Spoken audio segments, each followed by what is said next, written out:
ఇప్పుడు రాత్రికి ఎన్ని బోట్లు వస్తాయో మళ్ళీ ఒకసారి రివ్యూ చేసుకుంటాం. వచ్చిన బోట్లన్నీ కూడా ఆపరేషన్లో పెట్టి మన దగ్గర ఉండే ఫుడ్ అంతా సప్లై చేస్తూ ఉంటే కొంతవరకు రిలీఫ్ వస్తుంది. వాటరు, కొంత ఫుడ్. చాలామంది కొంతమంది లోపల ఉన్నారు, వాళ్ళు కూడా పాపం పేషెంట్లు కానీ లేకుంటే బాధల్లో ఉన్నారు. కొంతమంది కుటుంబ సభ్యులు బయట ఉన్నారు. అదే మరి లోపల చాలామంది ఉన్నారు, వాళ్ళు కూడా చాలామంది బాధల్లో ఉన్నారు. మా ఇంట్లో వాళ్ళు మరుగయ్యారు, తీసుకురండి అని బాధల్లో ఉన్నారు. ప్రతి ఒక్కరిని తేవడానికే ప్రయత్నం చేస్తాం. అయితే కొంచెం టైం వెనక ముందు ఉంటుంది, అన్ని విధాల ప్రయత్నం చేస్తాం.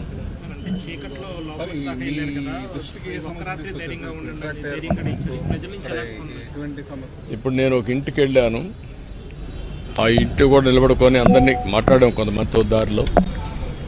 వాళ్ళంతా ఏంటంటే బాధల్లో ఉన్నారు. నేను వాళ్ళకు కొంత ఈ తీసుకుపోయినటువంటి ఫుడ్, అదే మరిగా ఈ బిస్కెట్స్ ఇవన్నీ అందజేసాం, వాటర్ అందజేసాం.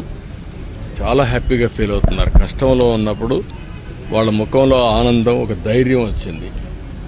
అదే మరిగా ఒకరిద్దరు మేము రావాలి, ఎట్టైనా తీసుకెళ్ళండి అంటే వెనకనెక్కిచ్చాం. అలాంటి ఒకటి రెండు చేయగలిగాం. అయితే ఏది ఏమైనా అందరికీ న్యాయం జరగాలి.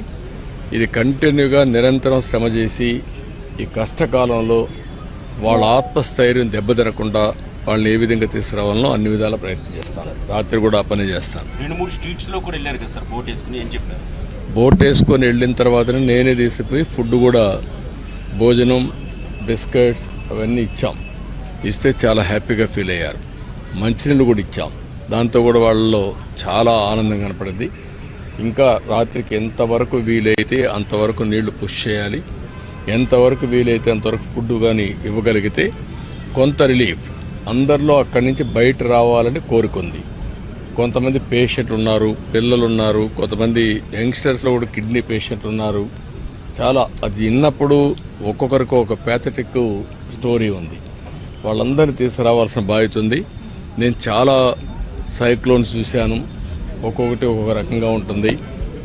ఆ రోజు మీరు ఒకసారి చూస్తే హరికేన్ తుఫాన్లో పూర్తిగా చెట్లన్నీ పడిపోయి రోడ్డు అంతా కూడా బ్లాక్ అయిపోయింది. నీళ్లు లేకుండా ఉన్నాయి, కరెంట్ లేకుండా ఉన్నాయి. అవి ఇవ్వడానికి చాలా టైం పట్టింది. అదే సమయంలో హుదూద్ మీరు చూస్తే చెట్లు పడిపోయేసి చాలా బీభత్సం సృష్టించింది. నాకు 2-3 రోజులు పట్టింది నార్మల్ అంటే ఎంటర్ కావడానికి. అక్కడి నుంచి కంట్రోల్కి వచ్చింది. ఆ 2 ప్లేసుల కంటే ఈ ప్లేస్లో వాటర్ ఒకటి పెద్ద సమస్య. అంటే నాకు కూడా పోవడానికి మళ్ళీ ఇక్కడి నుంచి అక్కడికి వెళ్ళడం, బోట్లో ఎక్కడం, కొన్ని ఇండ్లే చూడడం, ఇవన్నీ చూసి మళ్ళీ ఇక్కడికి రావడం, మళ్ళీ వీళ్ళందరినీ అలర్ట్ చేయడం, ఇవన్నీ చేయాల్సి వస్తూ ఉంది. అంటే ఇది నిరంతరం ఏ విధంగా చేయాలి, ఎట్లా దీన్ని స్ట్రీమ్ లైన్ చేయాలి, ఎంత తొందరగా వీళ్ళని ఆదుకోగలుగుతామో అన్ని ప్రయత్నాలు చేస్తాం. రేపు హెలికాప్టర్స్ 4 వస్తాయి, 5, 6 వస్తాయి. అదే సమయంలో బోట్లు వస్తాయి. అప్పటికి నీళ్లు కూడా తగ్గచ్చు. తగ్గినప్పుడు ఇంకొంచెం బెటర్గా వస్తుంది. మా అడ్మినిస్ట్రేషన్ అంతా కూడా రేపు సెట్ అవుతుంది. ఫస్ట్ డే కాబట్టి బ్రీతింగ్ ప్రాబ్లమ్స్ మా వాళ్ళలో కూడా ఉన్నాయి, అవన్నీ సెట్ అవుతాయి. ఏదేమైనా సహాయం అనేది అవసరమైనప్పుడు, కష్టాల్లో ఉన్నప్పుడు చేసే సహాయం. అందుకే నేను ఎట్టి పరిస్థితుల్లో కూడా పుష్ చేయాలని చూస్తున్నా. లాస్ట్ మైల్ వరకు నా ప్రయత్నాలు అన్నీ చేస్తాను.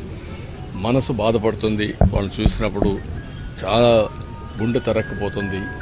కానీ ఒకసారి లిమిటేషన్స్, ఆ లిమిటేషన్స్తో బాధపడుతున్నాం. ఏదేమైనా I will do my best.